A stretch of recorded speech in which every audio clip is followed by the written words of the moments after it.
오늘의 사연 시작합니다. 저는 작년 이맘때 결혼한 1년차 새댁입니다. 결혼하고 지금까지 남편과의 사이는 나쁘지 않습니다. 다만 결혼 전부터 꾸준하게 시가 쪽과 마찰이 있었는데 원래 시가 사람들과의 갈등이라는 건 피할 수 없으면 즐기라는 생각으로 참아왔거든요. 하지만 이제는 정말 돌이킬 수 없는 상황까지 되어버려 이렇게 하소연이나 해볼까 사연을 남겨봅니다. 저는 친정집이 비교적 넉넉한 편이고 취업도 남들보다 일찍 했어요. 엄청난 대기업까지는 아니지만 그래도 나름 탄탄한 중견기업이라 만족하며 살고 있지요.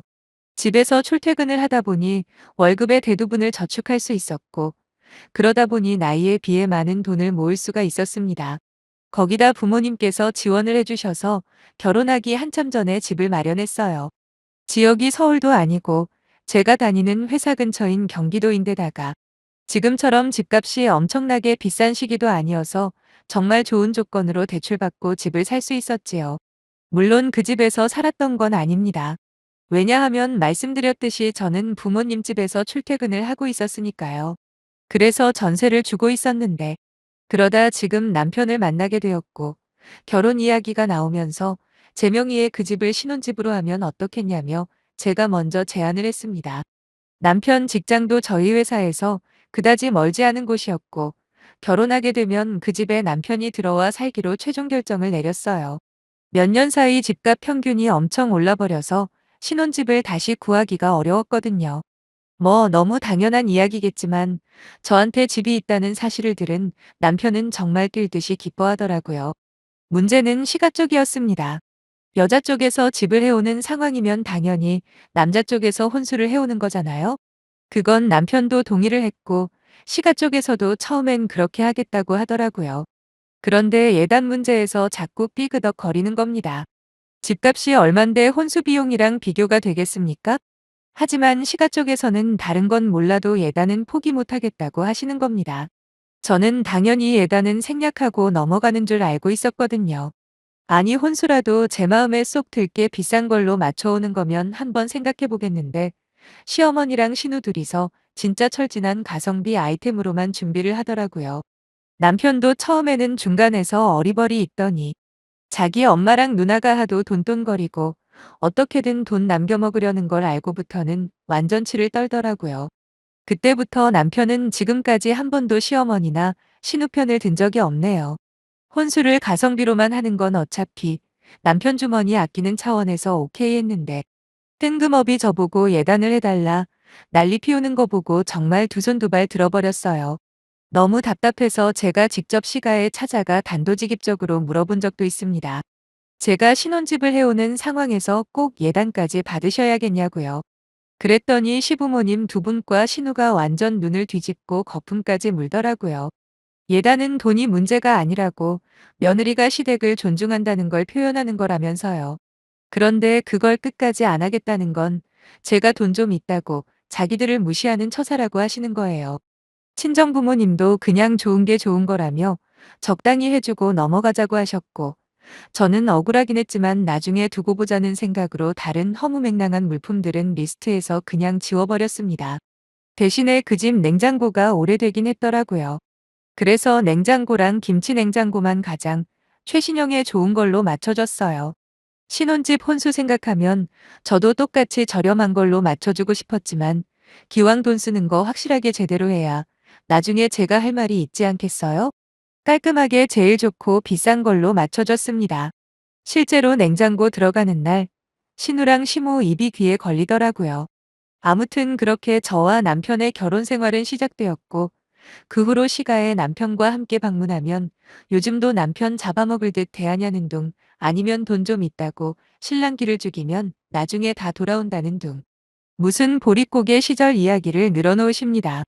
저도 솔직히 한 성격하는 사람이고 그런 말을 듣는다고 기죽을 사람도 아니기 때문에 시모랑 시누이가 제 길을 누르려 뭐라고 하던 그 앞에서 생긋생긋 웃어주었죠. 남편에게 시모랑 신우가 날 별로 안 좋아하는 것 같은데 다음엔 당신 혼자서 시댁 가라 하고 명절이나 보통 큰일이 생기지 않으면 시가 방문은 안 하는 걸로 합의 봤어요. 사실 시모는 그냥 전형적으로 못된 대한민국 시어머니인데 진짜 큰 문제는 바로 개념 없는 신우이였습니다. 참고로 신우는 남편보다 겨우 1살 많은데 지금까지 제대로 된 직업을 가져본 적이 없다고 해요. 남편 말로는 20대 초반부터 보험 팔다가 조금 지나서 부동산 관련 사무실에서 미분양 상가 팔고 다니고 그러다 최근에는 다단계를 하고 다니나 보더라고요. 하지만 돈은 한 푼도 못 벌고 빚만 잔뜩인데 지금까지 그런 사고 쳐서 시부모한테 돈 뜯어간 것만 거의 4천만 원 가까이 된답니다. 그 이야기 듣고 솔직히 내심 놀랐어요. 며느리한테는 1,000원 한 장 쓰는 것도 아까워하시는 시모가 그래도 딸이라고 밖에서 사고 친 걸 큰돈까지 들여서 수습해 줄 거라고는 생각 못 했거든요. 그런 걸 보면 자식은 자식이구나 싶었지요. 거기서 끝나는 것도 아니고 결혼 전 남편에게 1,000만 원 빌려간 것도 몇 년째 안 갚고 있다는 것도 들었어요. 남편이 그건 자기가 못 받을 생각으로 빌려준 거니까 잊어버리라고 하더군요.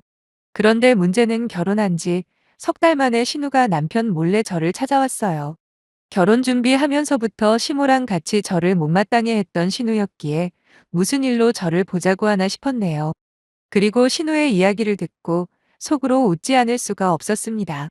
저를 보자마자 신우는 저한테 올케네 부모님 돈 많으시다 했지라고 물으며 그럼 어느 정도 돈을 잃어도 별로 큰 타격이 없지 않냐 그러대요.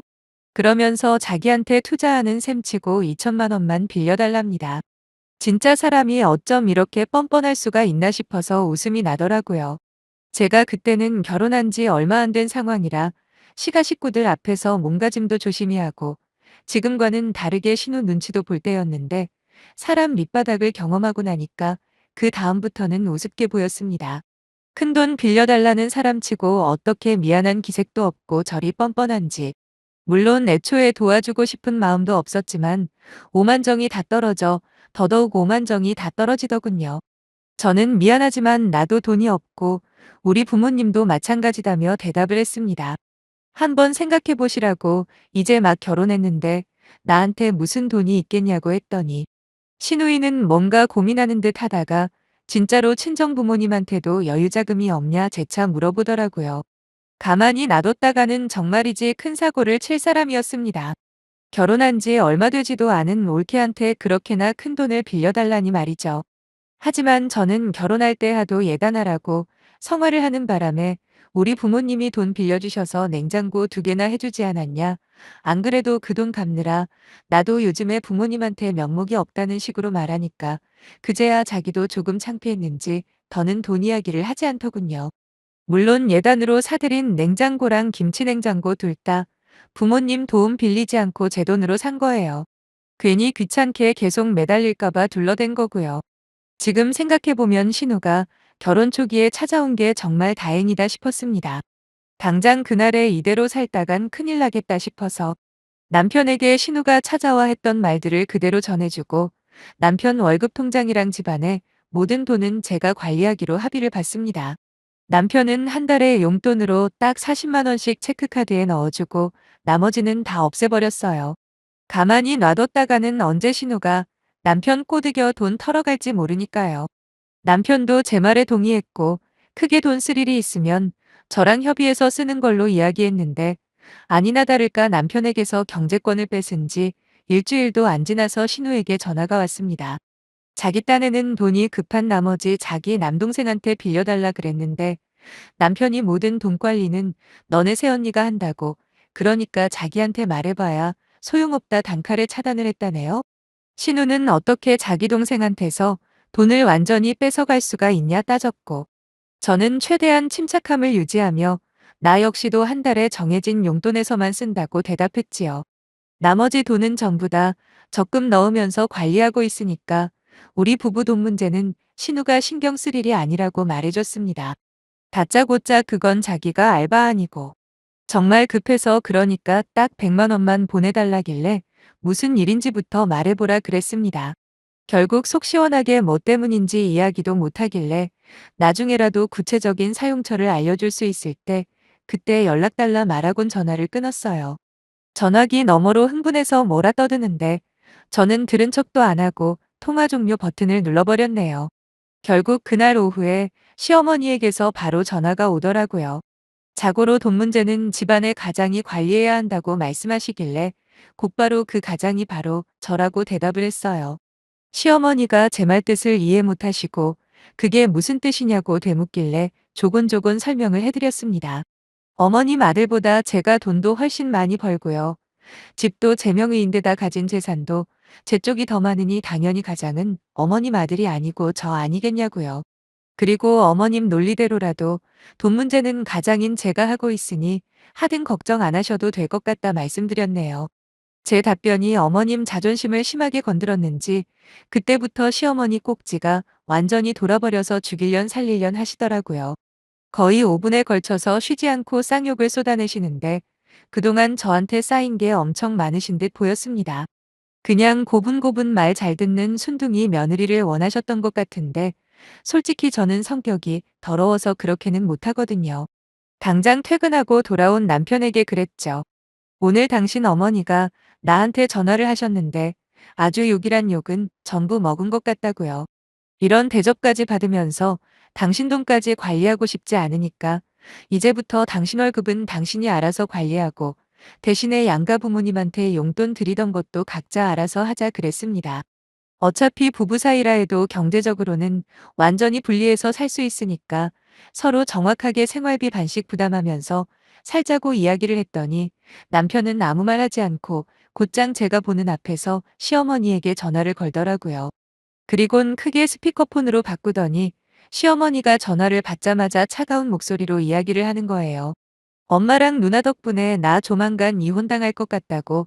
그럼 이 집에서 쫓겨나야 하는데 그때 가서 월세방이라도 얻어야 하려면 돈 모아야 하니까 앞으로 용돈 못 보낸다 선언을 하고는 전화기 너머로 뭐라 소리가 들렸지만 그냥 전화를 끊어버리더군요.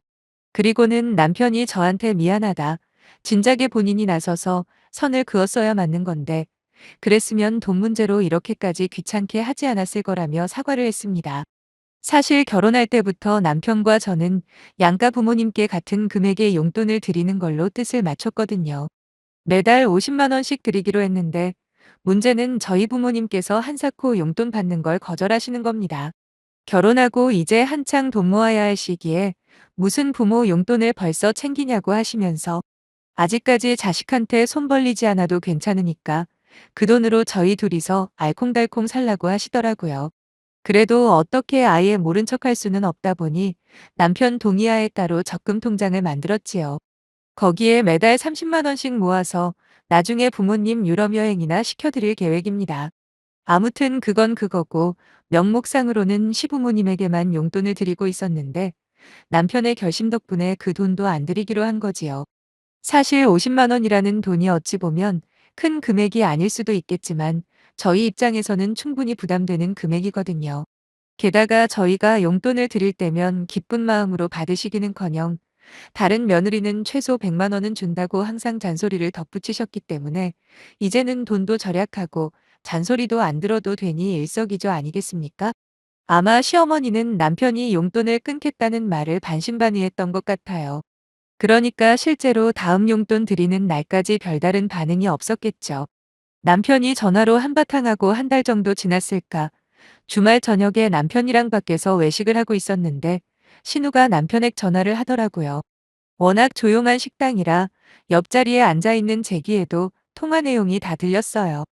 신우는 아무리 그래도 그렇지 어떻게 부모님 용돈을 끊을 수가 있냐고 와이프가 시대갈기를 우습게 알면 따끔하게 혼낼 생각을 해야지. 그저 와이프 치마폭에 쌓여서 아무것도 못하냐 엄청 뭐라 하는 겁니다. 원래 여자는 결혼하고 초장에 휘어잡아 봐야 버릇이 안 나빠진다는. 진짜 요즘 여자들이 들으면 기절초풍할 소리까지 하는데 제가 옆에서 듣고 있는 줄도 모르고 따발총처럼 제 욕을 하고 있는데 솔직히 가소롭기도 하고 좀 웃기기도 했네요. 그리고 제가 딱히 나서서 반론할 필요도 없었지요. 왜냐하면 남편이 먼저 얼굴이 벌개져서는 괜히 남의 집안에 이래라 저래라 훈수 둘 생각하지 말고 누나 인생이나 똑바로 살라고 막말로 우리가 부모님한테 뭘 돈을 달랬어 뭐를 달랬어 오히려 빈대처럼 아직까지 부모님 핏 빨아먹고 사는 건 누나라며 아주 대차게 달려들더라고요.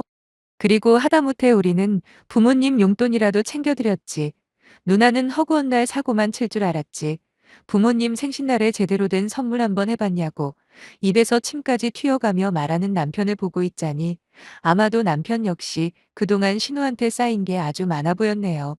아무리 봐도 상황이 자기한테 불리하게 돌아간다 판단했는지 신우는 얼마 안가 별소리 없이 전화를 끊었고 곧이어 남편은 시어머니에게 전화를 했습니다.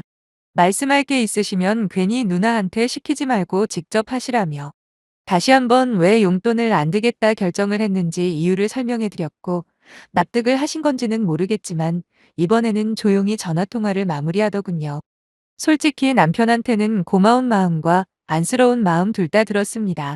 괜히 중간에 끼어서 얼마나 속상하겠습니까? 그래도 가족인데 말이지요. 하지만 안 될 인간은 끝까지 안 되더라고요. 며칠이 지나서 신우가 술 먹고 전화해서는 저 때문에 화목했던 집안이 콩가루가 되었다고 어떻게 책임질 거냐며 바락바락 악을 쓰길래 옆에서 자고 있던 남편에게 전화기를 넘겨줘 버렸거든요. 남편도 이번에는 진짜 못 참겠던지 그동안 받을 생각 없었던 돈 1,000만 원을 언급하며 한 푼도 빠짐없이 갚으라고 화를 내더라고요. 어차피 빌려준 거 통장 내역 있으니까 발뺌할 생각하지 말라면서요. 그전까지는 가족으로 생각하지도 않겠다며 전화를 끊는데 내 남편이지만 참 가족복 지지리도 없다 싶었네요. 그날 밤에 남편 기분 풀어줄 겸 맛있는 거 먹으면서 술도 한잔 했는데 남편은 자기 엄마랑 누나가 이 정도로 형편없는 사람들인지 몰랐다면서 이번 기회에 제대로 정신 차리게 만들던지 아니면 앞으로 안 보고 살아도 하등 상관없다네요. 저야 뭐 크게 상관없긴 하지만 남편을 생각해서라도 하루빨리 화해하는 날이 왔으면 하네요. 긴 사연 읽어주신 모든 분들께 감사 인사 전합니다.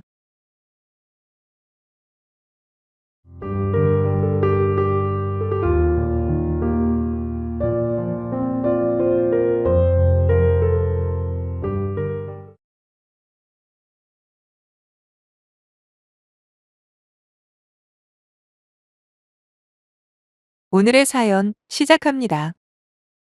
얼마 전 저는 파혼을 했습니다. 남자친구를 정말 사랑했고 한때는 하늘에서 제게 내려준 배필이라고도 믿었지만 시어머니나 시아버지가 될 인간들이 하는 행색을 보아하니 결혼하면 그대로 지옥불에 떨어지겠더라고요. 그래서 결단을 내린 거예요. 남자친구는 몇 날 며칠을 울고불고 매달리며 제게 아주 조금의 양보만 해달라 부탁을 했지만 어림도 없었어요. 솔직히 말해서 자기 부모와 인연을 끊고 살겠다고 약속해도 모자를 파네 오히려 저한테 양보를 해달라는 말에 어이가 없었죠. 이혼보다 파혼이 낫다는 말이 있긴 하지만 앞으로 누굴 만나더라도 저는 파혼했었다는 말을 꼭 할 겁니다. 그게 상대방에 대한 예의니까요. 그런 면에서는 지금까지 티끌 하나 없던 제 인생에 오점을 남긴 것 같은 기분을 지울 수가 없네요. 아무튼 남자친구와 연애를 할 때만 해도 내가 누군가에게 이토록 사랑을 받을 수 있고 절대적으로 귀한 존재라는 사실을 처음으로 느꼈어요. 물론 이전에도 다른 남자들을 만나기는 했었죠. 하지만 그때는 어려서인지 조금만 맞지 않으면 싸우게 되더라고요. 서로를 이해하고 배려하기보다는 그냥 헤어지는 걸 택하다 보니 점점 연애가 힘들어지고 무서워지는 겁니다. 그러다 친구 소개로 남자친구를 만났어요. 지금껏 만나왔던 남자들과는 확연히 다른 남자친구의 모습에 저는 점점 빠질 수밖에 없었습니다. 당시 저는 처음 입사했던 회사에서 그만두고 이직을 준비하고 있었거든요. 사실 경제적으로는 큰 어려움이 없었지만 아무래도 심리적으로는 많이 위축이 된 상황이었는데 그런 저의 자존감을 살려준 건 바로 남자친구의 따뜻한 위로와 격려였습니다. 왜 사람이라는 게 그렇잖아요. 스스로 힘내자 으쌰으쌰 하는 것도 중요하지만 옆에서 잘 될 거라고 너는 충분히 대단한 사람이니까 곧 너희 가치를 알아줄 좋은 회사가 나타날 거라는 남자친구의 말이 저한테는 얼마나 큰 용기가 되었는지 몰라요. 실제로 남자친구 덕분인지 저는 생각보다 빨리 재취업이 되었고 이 시점 이후로 남자친구는 제 인생에서 뺀쓸 수 없는 사람이 되었죠. 2년 반의 연애 끝에 저희는 결혼을 생각하게 되었는데 아무리 사람들이 결혼은 현실이라고 해도 저희만큼은 괜찮을 줄 알았어요. 그만큼 서로에 대해 잘 알고 사랑한다 믿었거든요. 말이 나온 김에 양가 집안에 대해서 이야기를 조금 해보자면 일단 저는 어린 시절부터 부족함 없이 자랐습니다. 아빠 엄마 두 분 모두 좋으신 분이세요. 격이다 돈도 먹고 사는데 지장 없을 만큼 있었고요. 한마디로 화목한 가정에서 별다른 어려움 없이 자랐다는 이야기죠. 반면에 남자친구 쪽은 상황이 많이 다릅니다. 일찍부터 어머님과 단둘이서 살아왔다고 하는데 이상한 건 어머님이랑 아버님이 그렇다고 이혼을 하신 건 아니래요. 연애 초창기에 지나가는 말로 남자친구 부모님에 대해서 물어본 적이 있습니다. 그때 들은 바로는 남자친구 부모님이 서로 사이가 안 좋아서 따로 살고 계시고 이혼은 하지 않았다고만 이야기를 하더라고요. 그때만 해도 결혼은 생각조차 할 수 없던 시기였기에 그냥 그런가 보다 하고 넘어갔죠. 제 친구들 중에서도 진짜 드라마에서나 나올 만큼 복잡한 가정사를 가진 친구들이 제법 있거든요. 그래서 남자친구네도 뭔가 말 못할 사정이 있겠지 정도로만 생각을 했었습니다. 하지만 결혼 이야기를 하면서 남자친구의 아버지에 대해 궁금해지더군요. 그래서 하루 시간 내서 용기 내 물어봤습니다. 이제는 부부가 될 관계니까 그 정도는 충분히 들을 자격이 된다고 생각했거든요. 그래서 아버지는 뭐 하는 분이신지, 어디에 살고 계시며 또 연락은 하는지 물어봤어요. 그러자 남자친구가 하는 말이 중학교 이후로는 연락 한 번 한 적 없답니다. 목소리도 거의 까먹었다고 하는 거예요. 솔직히 많이 의아했어요. 그때까지만 해도 비록 아버님과 어머님이 무슨 사정인지는 모르겠지만 따로 살 수 있다 생각했거든요. 왜 별거라고 하잖아요. 하지만 적어도 자식인 남자친구를 봐서 차마 이혼을 못하고 있구나라고만 생각을 했죠. 하지만 정작 남자친구는 아버님이랑 연락을 안 한다니까 당황스럽더라고요. 하지만 이런 생각도 금세 사라졌어요. 자신의 불행을 너무도 덤덤하게 말하는 남자친구가 안쓰러웠거든요. 제가 만약에 남자친구처럼 아빠 없이 자라야 했다면 정말 불행했을 거라는 생각에 저는 더 이상 캐묻지 않았습니다. 그리고 결혼식에도 당연히 안 오실 거라 짐작하고 넘어갔어요. 양가 부모님에게 본격적으로 결혼 승낙을 받고 조금씩 진행을 하던 중이었어요. 하루는 남자친구 어머님이 저를 부르시더라고요. 기니 할 말씀이 있다고 하시면서 말이에요. 그렇게 만난 어머님은 제게 부탁을 가장한 명령을 하셨습니다. 자신이 얼마나 힘들게 살아왔는지부터 시작해서 여자 혼자 몸으로 아들을 이렇게까지 훌륭하게 키워냈다며 스스로 자화자찬을 얼마나 길게 하시던지 듣고 있기가 점점 힘들었어요. 대체 본론이 뭘까? 무슨 이야기를 하시려 이렇게 장황하게 설명을 하시나 싶던 차에 드디어 어머님이 용건을 말씀하십니다.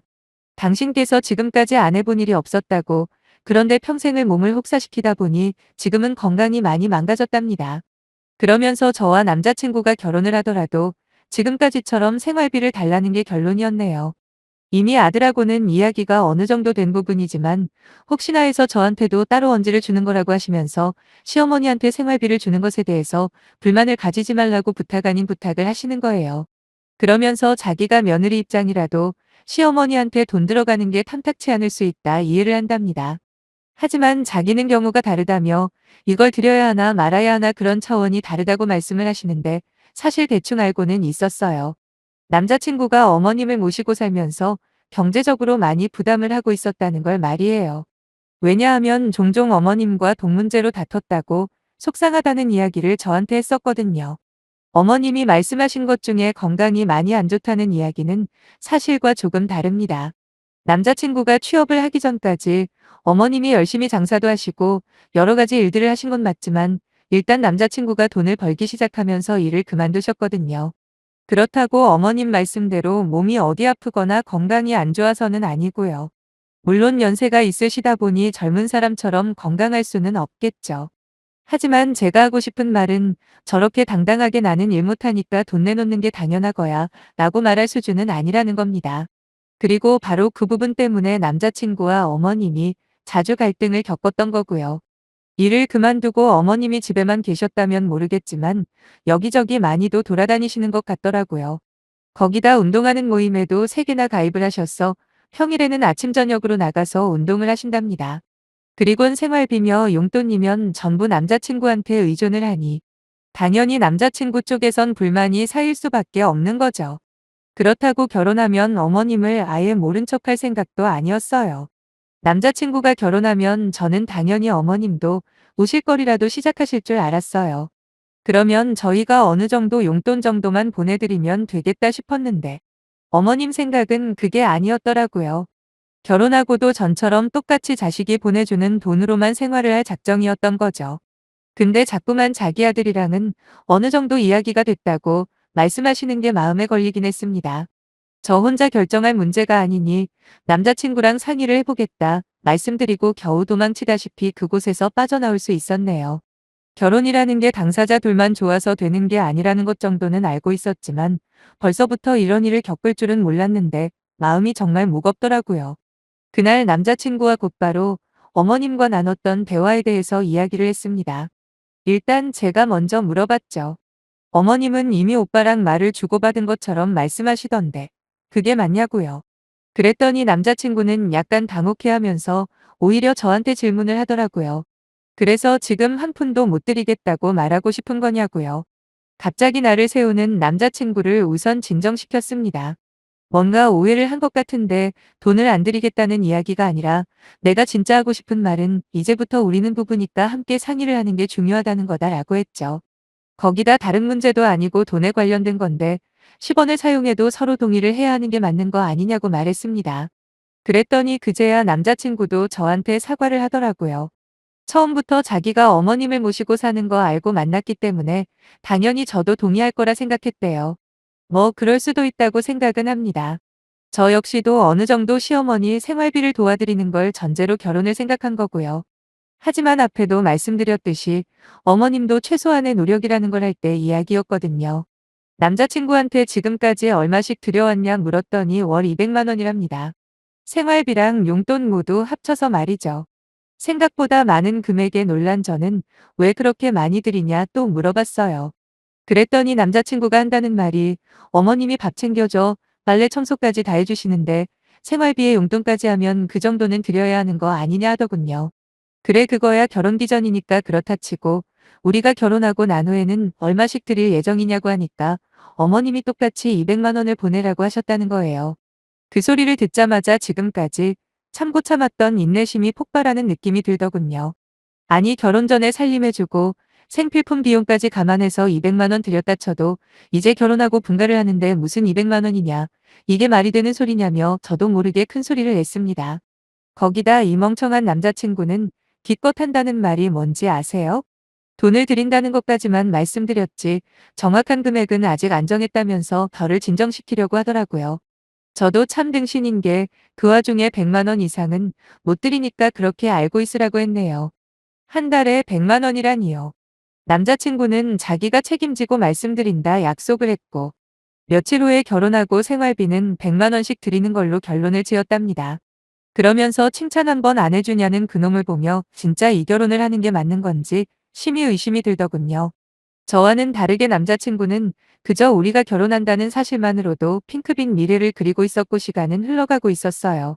그런데 어느 날 주말에 남자친구가 잔뜩 상기된 목소리로 전화를 하는 거예요. 당시에 제 머릿속은 여러 가지 생각들과 걱정으로 복잡했는데 자기 혼자 해맑은 남자친구가 짜증나고 원망까지 되었습니다. 퉁명스럽게 전화를 받은 저에게 남자친구는 놀라운 소식을 전해주더라고요. 그건 바로 자기 아버지가 결혼식에 참석하겠다 연락을 해왔다는 거예요. 남자친구와는 다르게 어머님과 아버님은 그래도 가끔씩이나마 전화 정도는 주고받고 있었는데 아들이 결혼한다는데 빠질 수는 없지 않냐 그랬답니다. 지금 생각해도 그 두 분의 관계는 이해가 안 되네요. 듣자 하니 아버님은 그쪽에서 이미 가정을 꾸린 지 한참이라고 했거든요. 남자친구는 잔뜩 들떠서는 막 호들갑을 떨던데 저는 그러거나 말거나 잘됐다 말 한마디 하고 말았어요. 저한텐 그게 문제가 아니었거든요. 결혼하기도 전부터 한 달에 200만 원을 아무렇지도 않게 달라는 남친 어머니가 나중에는 무슨 요구를 할까 고민이 많이 되었습니다. 아마 그 후에 그 일이 없었더라도 결국 헤어지기로 결심을 하긴 했을 것 같네요. 다행인지 불행인지 저의 그런 결심을 확실하게 굳혀준 사건이 생겼어요. 혼자 신이 나서 결혼 준비에 박차를 가하고 있던 남자친구와는 달리 저는 뭘 해도 마음에 안 드는 겁니다. 그래서 민기적민기적거리고 있었는데 하루는 남자친구가 자기 부모님이랑 식사 자리를 마련했다고 하더군요.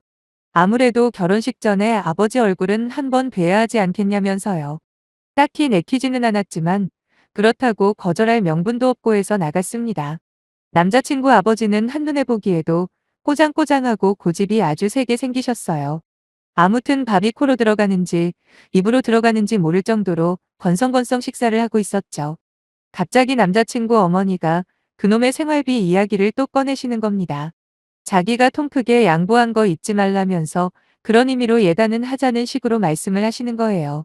이미 양가 부모님들에게 예단이나 뭐 그런 거 할 돈으로 집 구하는데 최대한 보태자고 결론을 내놓은 상태였거든요. 근데 이제 와서 다시 예단은 해야겠다니 정말 어이가 없었죠.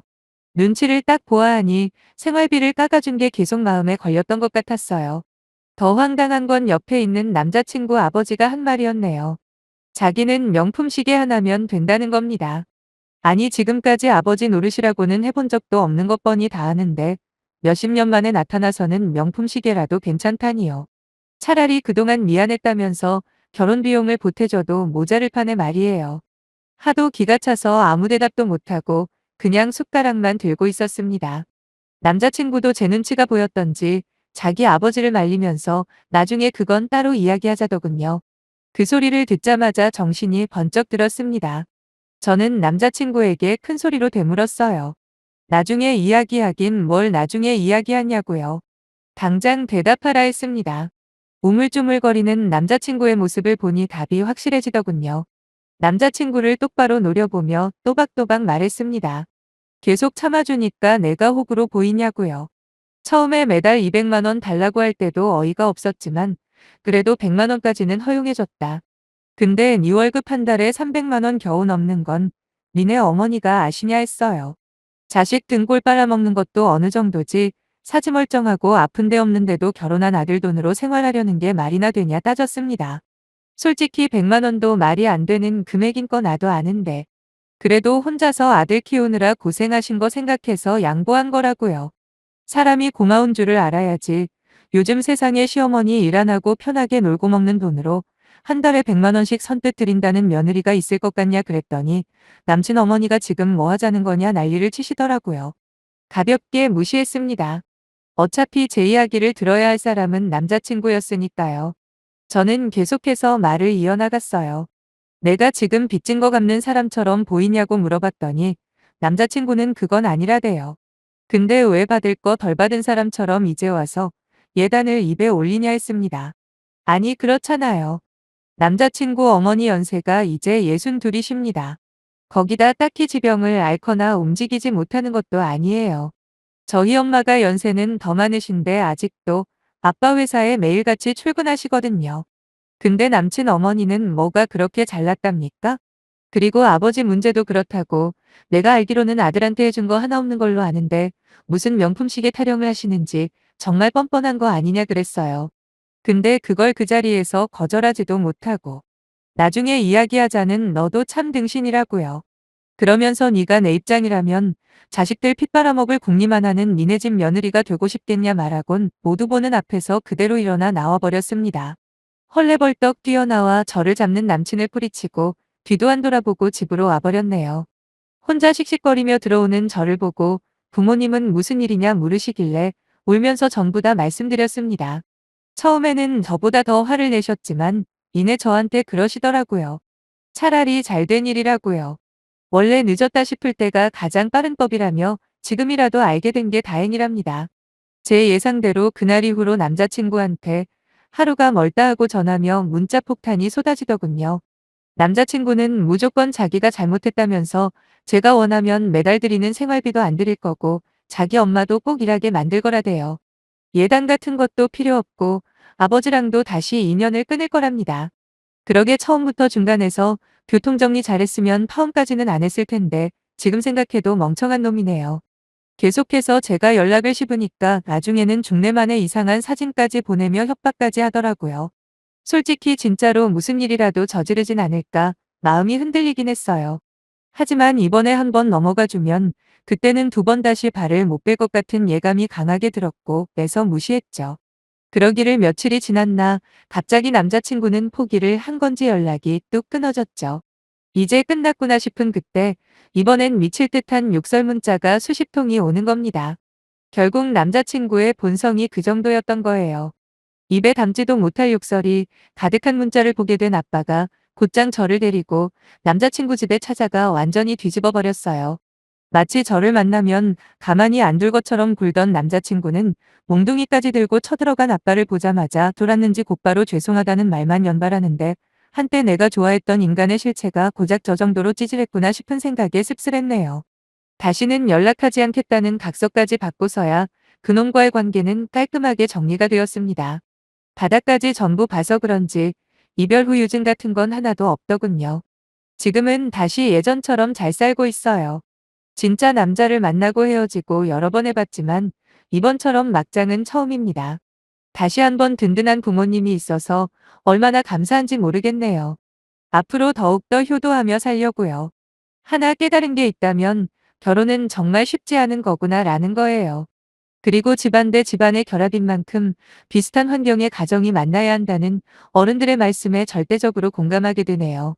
그럼 제 사연은 이만 줄이고 평범한 일상으로 돌아가 볼게요. 감사합니다.